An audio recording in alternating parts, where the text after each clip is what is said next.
Mga Hukom, unang kabanata. At nangyari pagkamatay ni Josue, na itinanong ng mga anak ni Israel si Panginoon na sinasabi, sino ang unang sasampa sa amin laban sa mga Kananeo upang lumaban sa kanila? At sinabi ng Panginoon, ang Juda ang sasampa. Narito, aking ibinigay ang lupain sa kanyang kamay. At sinabi ng Juda sa Simeon na kanyang kapatid, sumampa kang kasama ko sa aking kapalaran upang ating kalabanin ang mga Kananeo, at ako naman sasama sa iyong kapalaran. Sa gayoy yumaon ng Simeon na kasama niya.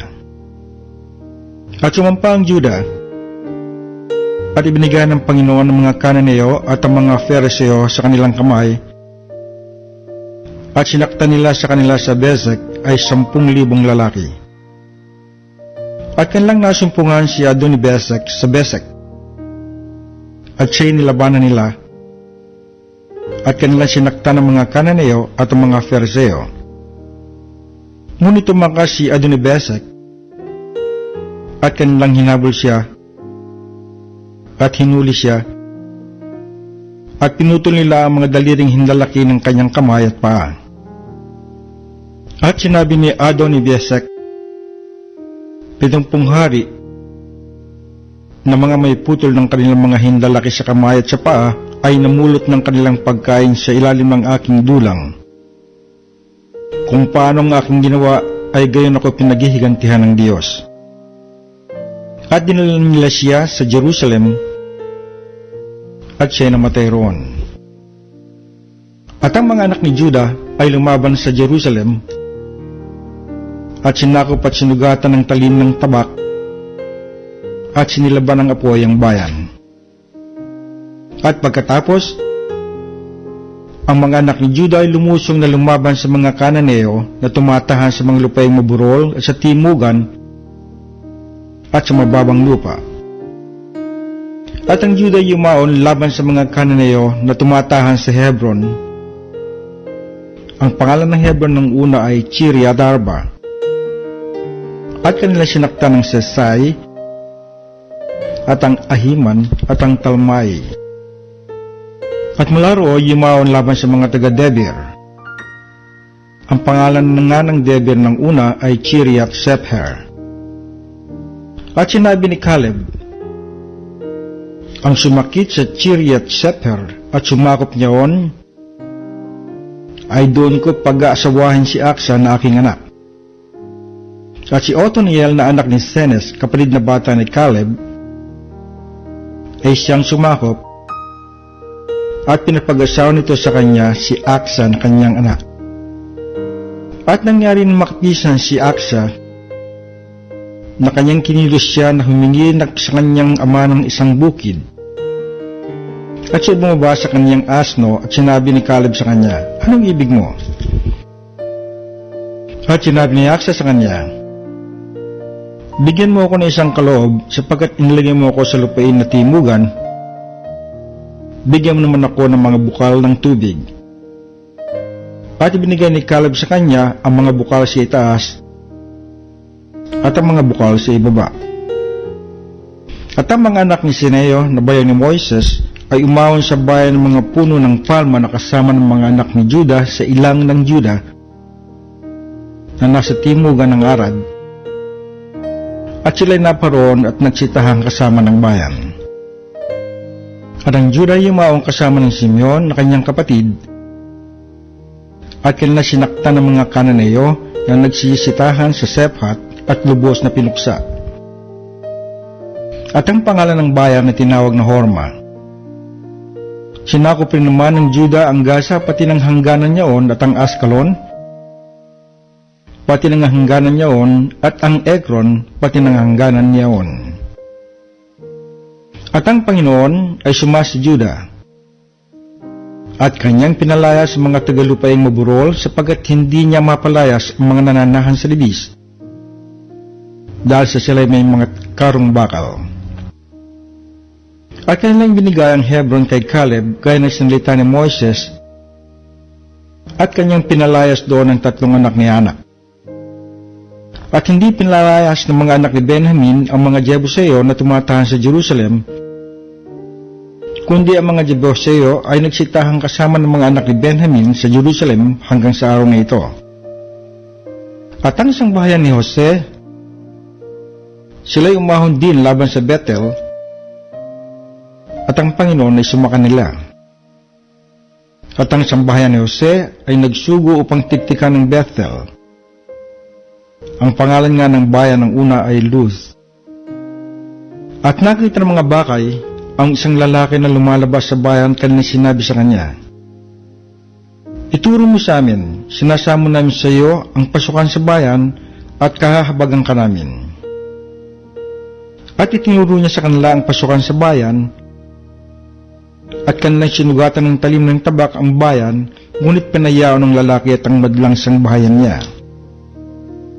At ang lalaki ay pumasok sa lupain ng mga Hefteo at nagtayo ng isang bayan at tinawag ang pangalan niyaon na Luz, na siyang pangalan niyaon hanggang sa araw na ito.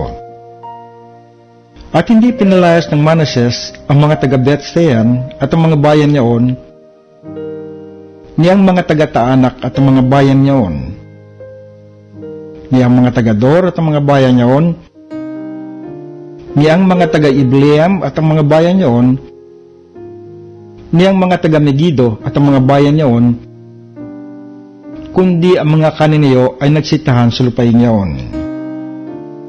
At nangyari, nang lumakas ang Israel, na kanilang pinapagatag ang mga Kananeo at hindi nila lubos na pinalayas. At hindi pinalayas ni Ephraim ang mga Kananeo na tumatahan sa Geser, kundi ang mga Kananeo ay nagsitahan sa Geser sa gitna nila. Hindi pinalayas ni Zabulon ang mga nananahan sa Chitron, ni ang mga nananahan sa Naalol, kundi ang mga Kananeo ay nagsitahan sa gitna nila at naging mga tagapagpatag. Hindi pinalayas ng Aser ang mga taga-Atso, ni ang mga taga-Siron, ni ang mga taga-Alab, ni ang taga-Aksib, ni ang taga-Helba, ni ang taga-Apek, ni ang taga-Rehob. Kundi ang mga Aserita ay nagsitahan kasama ng mga Kananeo ng mga tagalupang iyon, sapagat hindi nila pinalayas sila. Hindi pinalayas ng Nephtali ang mga nananahan sa Beth-Semes, ni ang mga nananahan sa Beth-Anat, kundi siya'y tumahan sa gitna ng mga Kananeo na nagsitahan sa lupain iyon. Gayun may ang mga nananahan sa Beth-Semes at nananahan sa Beth-Anat ay naging mga tagapagpaatag sa kanya. At piniit ng mga Amoreo ang mga anak ni Dan sa mga lupaing maburol, sapagat ayaw nilang payagan sila'y lumusong sa libis. Ngunit inibig ng mga Amoreo na tumahan sa bundok ng Heres, sa Ahalon at sa Saalbin. Gayun may nanaig ang kamay ng sambahayan ni Jose, lalo pat sila'y naging mga tagapagpaatag. At ang hanggan ng mga Amoreo ay mula sa sampahan ng Akrabim, buhat sa batuhan at paitas.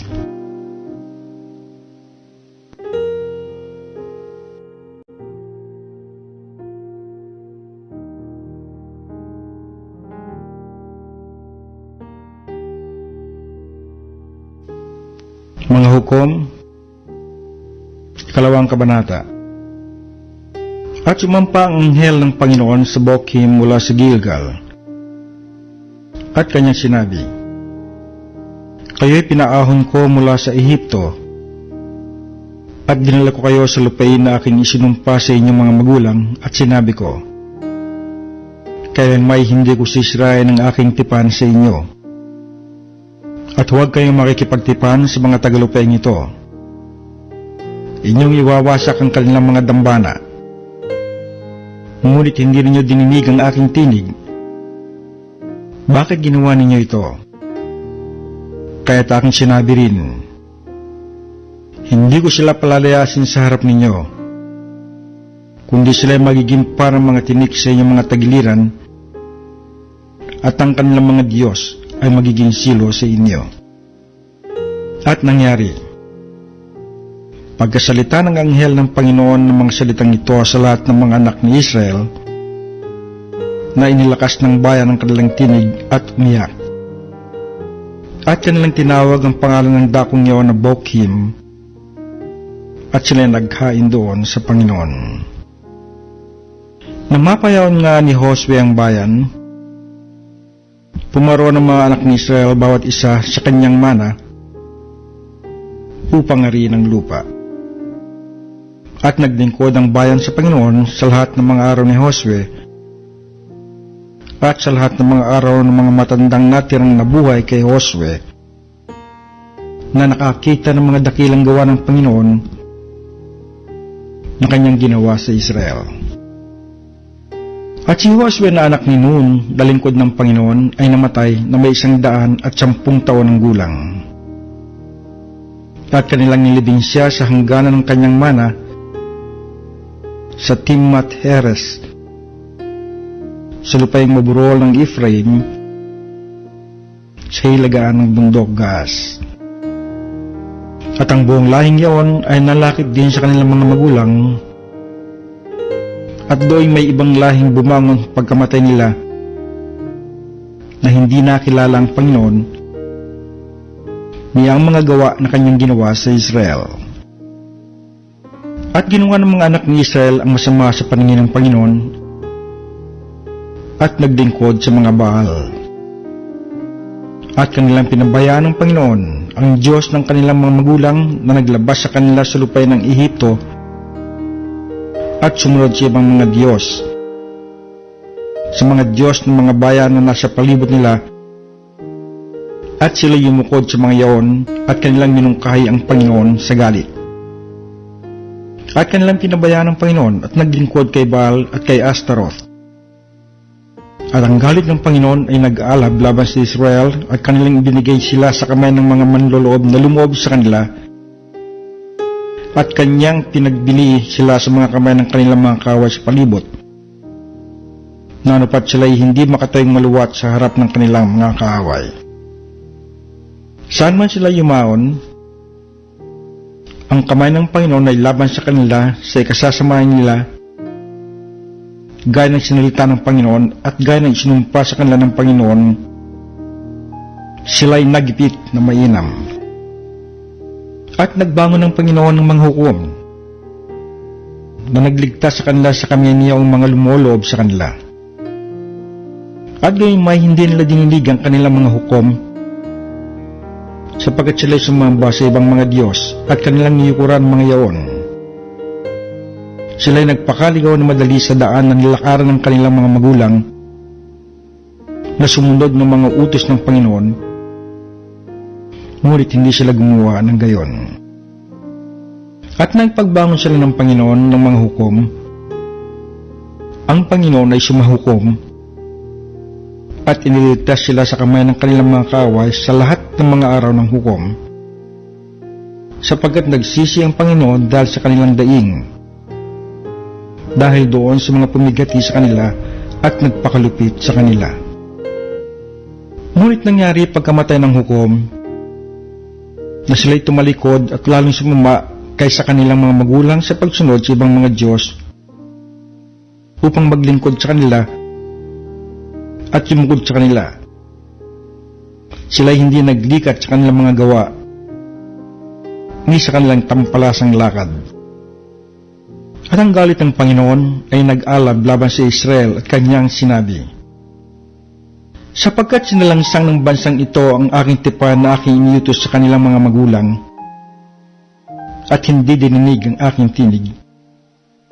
Hindi ko na naman palalayasin pa sa harap nila ang sino man ng mga bansang iniwan ni Josue nang siya'y mamatay, upang sa pamamagitan nila ay aking masubukang Israel, kung kanilang susundin o hindi ang daan ng Panginoon upang lakaran nila, na gaya ng inilakad ng kanilang mga magulang. Kaya tiniwan ng Panginoon ang mga bansang iyon na hindi niya pinalaya silang biglaan, ni ibinigay sila sa kamay ni Josue.